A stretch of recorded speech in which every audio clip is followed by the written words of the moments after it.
बिस्मिल्लाहिर्रहमानिर्रहीम। अस्सलाम वालेकुम नाज़रीन, गुलिस्तान लाइव नशरियात के सोशल मीडिया प्लेटफॉर्म में आपका खैर मकदम, आपका मेज़बान पीर मुजफ्फर। नाज़रीन मोहतरम, कहते हैं ना कि देर आया दुरुस्त आया, बिल्कुल वही कुछ देखने को मिला कि कई दिनों से हम इस इंतज़ार में थे कि क्या कहीं ना कहीं जो ये 55 दिन का जो ये ड्राई स्पेल क्या ये टूट पाएगा। तो बिल्कुल अल्हम्दुलिल्लाह कई दिनों से हमने देखा है कि मौसम में वाज़ेह तब्दीली देखने को मिली। नॉर्थ कश्मीर से लेकर साउथ कश्मीर तक कहीं कहीं पे हल्की फुल्की बर्फबारी भी देखने को मिली और बारिशें भी। लेकिन इसके साथ साथ महकमे मौसमियात का अब यह कहना है कि एक और WD यानी कि वेस्टर्न डिस्टर्बेंस यानी कि मगरबी हवाओं का एक और दौर हमें 31 के बाद देखने को पड़ेगा, जिसके साथ ही वादी के मैदानी इलाकों के साथ साथ बालाई इलाकों में भी दरमियानी दर्जे की बर्फबारी हो सकती है। फिलहाल मैं बता दूं नाज़रीन मोहतरम, जिस तरह हमने यहाँ पे देखा है कि पहली बार चिले कलान के इस मौसम में जिस तरह हम बारिशों के साथ साथ बर्फबारी भी देख रहे थे, लेकिन ऐसा हमें कुछ नहीं देखा। लेकिन फिलहाल ऊपर वाले का करम है कि कई दिनों से हमने देखा है कि मौसम में एक बार फिर तब्दीली देखने को मिली। मतला अबरा आलूद होने के साथ ही बूंदाबांदी और बर्फबारी, चाहे हम जोजिला की बात करें, चाहे हम सोनमर्ग, गुलमर्ग या शुपैया, पीर की गली, सिंथन टॉप, ये कुछ ऐसे मकामात है जहां पे हमें फिर एक बार बर्फबारी देखने को मिली। फिलहाल हम कोशिश करेंगे अपने कई नुमाइंदों से बात करेंगे कि वहां पे इस वक्त मौसम का हाल क्या है। फिलहाल हम बारामूला चलते हैं जहां पे हमारे नुमाइंदे इरशाद अहमद, उनसे जानना चाहेंगे वहां पे मौसम का हाल क्या है और क्या जो प्रिडिक्शन एक और आई है कि इस हवाले से महकमे मौसमियात का कहना 31 के बाद एक और जो WD वो आने की तवक्का है। तो देखते हैं, इरशाद से हमारा राब्ता हो गया। इरशाद, आपका इस्तकबाल है खैर गुलिस्तान लाइव फीड में। ये बताइए मौसम का हाल क्या है, जो बारामूला का जो इलाका है या जो वहाँ पे जो पहाड़ी इलाके थे वहाँ पे देर रात कुछ हल्की फुल्की बर्फबारी देखने को मिली, इस वक्त क्या मौसम है?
इरशाद एक आखिरी सवाल जाते जाते, जो महकमे मौसमियात ने कहा कि 31 के बाद एक बार फिर जो मौसमी सूरत हाल उसमें हमें तब्दीली देखने को मिलेगी, दरमियाने दर्जे की बर्फबारी की पेशन गोई के, क्या ऐसा कुछ आपको इस वक्त नजर आ रहा है, खासकर अगर हम हिली एरियाज की बात करें?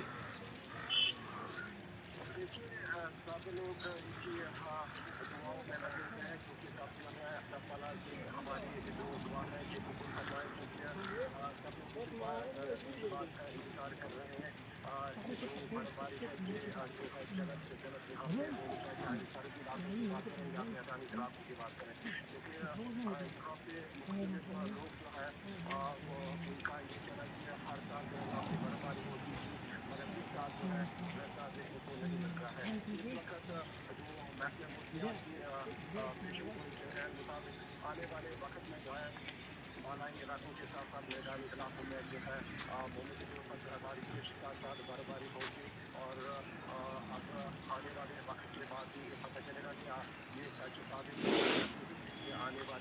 बहुत बहुत शुक्रिया इरशाद।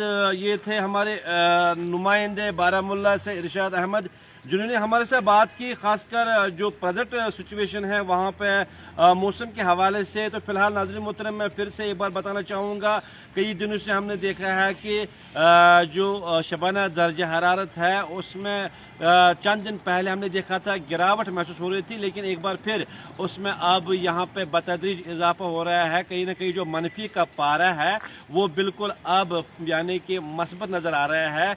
जो सर्दी की शिद्दत उसमें भी अब इजाफा नहीं हमें देखने को मिल रहा है। अब देखना यह है कि ओवरऑल जो आने वाले दिनों में मौसम का अहवाल होगा वो भी हम आपके साथ शेयर करेंगे, साझा करेंगे। अपनी दुआ में याद रखिएगा। एक और बात यह है कि नाज़रीन मोहतरम, मैं बता दूं, फिलहाल उन 2 दरों की बात करूँ, मैं बार बार क्यों कह रहा हूँ कि ऐसे मौसम में जब यहाँ पे 1 फुट या उस इलाके की, चाहे हम सिंधन टॉप की बात करें या मरगन टॉप की बात करें, वहां पे लगभग 7 या 8 फुट के करीब बर्फ रिकॉर्ड की जा रही थी इस मौसम में। वो दोनों दर्रे भी आज खुले हैं यातायात के लिए या टूरिस्टों के लिए। कुल मिलाकर अब ये देखना है कि जो क्लाइमेटिक कंडीशन है कहाँ पे ये खामी है। क्या अभी भी जो हमारे गुनाह है, चाहे सगीर हो या कबीर हो, अल्लाह के दरबार में अभी भी उनकी मग़फ़िरत नहीं हो रही है। अब अल्लाह ताला से ये दुआ है कि उसका दरबार बड़ा वसी है, अब आने वाले दिनों में जल्द अज जल्द हमारे गुनाहों को माफ़ फरमाए और जो हमारे वेल विशर्स हैं नाज़रीन किराम वो भी बखैर औफियत रहे। हमें अपनी दुआ में याद रखिएगा। दीजिए इसके साथ ही अपने मेज़बान पीर मुजफ्फर को इजाज़त। खुदा हाफिज़। अस्सलाम वालेकुम।